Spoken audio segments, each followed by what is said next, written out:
বা প্রধানমন্ত্রী নরেন্দ্র মোদী ঘোষণা করার আগে আমেরিকার প্রধানমন্ত্রী ঘোষণা করে দিচ্ছে।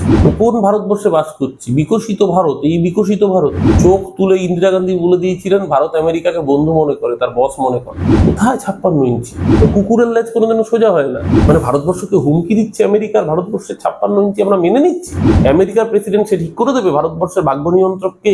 দাদা, ভারত পাকিস্তান যে ঘাত প্রত্যাঘাতের যে পরিস্থিতি চলছে, সেখানে দাঁড়িয়ে দেখা গেল যে মার্কিন প্রেসিডেন্ট ডোনাল্ড ট্রাম্প নিজে সংঘর্ষ বিরতির যে পোস্ট তিনি প্রথম করলেন, যেখানে পাকিস্তানের তরফ থেকেও করা হলো না, ভারতের তরফ থেকেও করা হলো না, হঠাৎ ডোনাল্ড ট্রাম্পই কেন করলেন?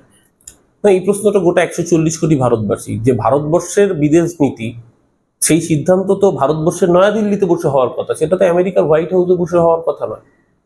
ভারতের বিক্রম মিস্ত্রি বিদেশ সচিব বা বিদেশ মন্ত্রী এস জয়শঙ্কর বা প্রধানমন্ত্রী নরেন্দ্র মোদী ঘোষণা করার আগে আমেরিকার প্রধানমন্ত্রী ঘোষণা করে দিচ্ছে। কোন ভারতবর্ষে বাস করছি? বিকশিত ভারত। এই বিকশিত ভারত 1971-এ রিচার্ড নিক্সন ইন্দিরা গান্ধীকে বলেছিল পাকিস্তানের সাথে যুদ্ধে না যেতে। চোখ তুলে ইন্দিরা গান্ধী বলে দিয়েছিলেন ভারত আমেরিকাকে বন্ধু মনে করে, তার বস মনে করে না। কোথায় 56 ইঞ্চি? ভারতবর্ষের মানুষ এই প্রশ্ন করবে। শুধু তাই নয়, তার কথার প্রেক্ষিতে সিজ ফায়ার হলো। সেনাবাহিনী যখন সিজ ফায়ার করলো, তারপর পাকিস্তান আবার গুলি চালাচ্ছে। কুকুরের লেজ কোনোদিনও সোজা হয় না। পাকিস্তানকে ওদের ভাষাতেই জবাব দিতে হবে। আমাদের সেনারা সক্ষম, আমাদের সেনারা যথেষ্ট দক্ষ। পাকিস্তানের কোমর ভেঙে দিয়েছিল পাঁচজন, তারপরে সিজ ফায়ার করালো এবং তারপরে পাকিস্তান আবার বোমাবর্ষণ করছে। শুধু তাই না, গতকালকে মন কি বাতের আগে প্রধানমন্ত্রী বলছে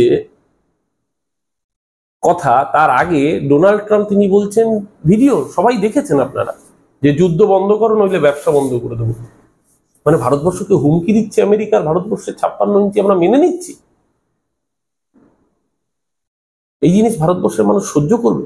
গোটা 140 কোটি ভারতবাসী সেনাবাহিনীর পাশে আছে, সমস্ত রাজনৈতিক দল মোদীজির পাশে আছে। এইটা রাজনীতি করার সময় নয়, কিন্তু ভারতবর্ষের সার্বভৌমত্বের উপর আঘাত আসছে। তো আমেরিকার প্রেসিডেন্ট সে ঠিক করে দেবে ভারতবর্ষের ভাগ্য নিয়ন্ত্রককে। ভারতবাসী হিসেবে আমাদের খারাপ লেগেছে। মোদীজির উপর আমাদের সমস্ত রাজনৈতিক বিরোধী দল তারা ভরসা রাখছেন যে তিনি দেশের প্রধানমন্ত্রী, তিনি আমারও প্রধানমন্ত্রী। এমন অ্যাকশন নিন যাতে পাকিস্তান আগামী 100 বছর যাতে ভারতের দিকে চোখ তুলে কথা বলতে না পারে। তিনি প্রধানমন্ত্রী নরেন্দ্র মোদীজি এমনটাও বলেছেন যে পিওকে ছাড়া পাকিস্তানের সঙ্গে কোনো কথাই হবে না। এইসব কথা বলার সময় নয়, এখন করে দেখানোর সময়। 140 কোটি সমর্থন আপনার সাথে আছে, করে দেখান। আজকে ভালো কাজ হয়েছে একটা, আদমপুর পাঞ্জাবের যে এয়ারবেস, সেখানে তিনি গেছেন। যে এয়ারবেস পাকিস্তান ধ্বংস করে দিয়েছে বলে মিথ্যে খবর রটিয়েছিল, মোদীজি আজকে নিজে সেখানে গেছেন। নিশ্চিতভাবে সেনাবাহিনীর মনোবল এতে বৃদ্ধি পাওয়া উচিত, আশা করছি বৃদ্ধি পাবে। এবং আমাদের সেনারা যথেষ্ট দক্ষ, শুধু সেনাদের একটু ফ্রি হ্যান্ড দিন মোদীজি, বাকিটা সেনাবাহিনী বুঝে নেবে। কিন্তু এই যে আমেরিকার যে ইন্ডিয়া পাকিস্তানের মাঝে যে আমেরিকার যে নাক গলানো এক কথা, না, আমেরিকা তো চিরকাল, এটা তো আজকের কিছু না। আমেরিকার চরিত্র সব জায়গায় নাক গলানো, কিন্তু আমেরিকাকে নাক গলাতে দেওয়া হবে কেন? আমাদের দেশ দৃঢ়চেতা নিয়ে সেই নাক গলানো বন্ধ করার রাস্তায় যেতে হবে। যদি না যেতে পারে তাহলে বুঝতে হবে যে ইন্দিরা গান্ধী একজনই হয়। গতকাল শুভেন্দু অধিকারী একটি প্রেস কনফারেন্স থেকে তিনি বলছেন যে কালীঘাটে যে স্কাইওয়াক তৈরি করা হয়েছে সেখান থেকে দাঁড়িয়ে পুরোটাই রিলায়েন্স কোম্পানি পুরো টাকাটা দিয়েছে। এবং ওকে, শুভেন্দুকে এসব নিয়ে বেশি কথা বলতে বারণ করবেন। রিলায়েন্স নিয়ে বেশি কথা বললে আবার মোদীজি ওকে দল থেকে বের করে দেবে। তাই শুভেন্দু এইসব নিয়ে কথা, রিলায়েন্স কোম্পানি না, কালীঘাট স্কাইওয়াক তৈরি করেছে কলকাতা পুরসভা। কালীঘাটে মায়ের মন্দিরের সংস্কারের জন্য ব্যক্তিগতভাবে মুকেশ আম্বানি তারা মায়ের মন্দিরের জন্য কিছু কাজ করেছেন, সেটা তার ব্যক্তিগতভাবে। কিন্তু মুকেশ আম্বানি বহু জায়গায় ব্যক্তিগতভাবে ইয়ে করেছেন। কালীঘাট স্কাইওয়াক তৈরি করেছে কলকাতা পুরসভা। প্রযুক্তিগত কিছু সহযোগিতা সেটা রিলায়েন্স ইনফোটেকের থেকে, প্রযুক্তিগত কিছু টেকনিক্যাল কিছু সহযোগিতা সেটা নিশ্চিতভাবে তারা তাদের এই টেকনিক্যাল এক্সপার্টাইজ দিয়েছেন। কাজটা এক্সিকিউট করেছে কলকাতা পুরসভার ইঞ্জিনিয়াররা।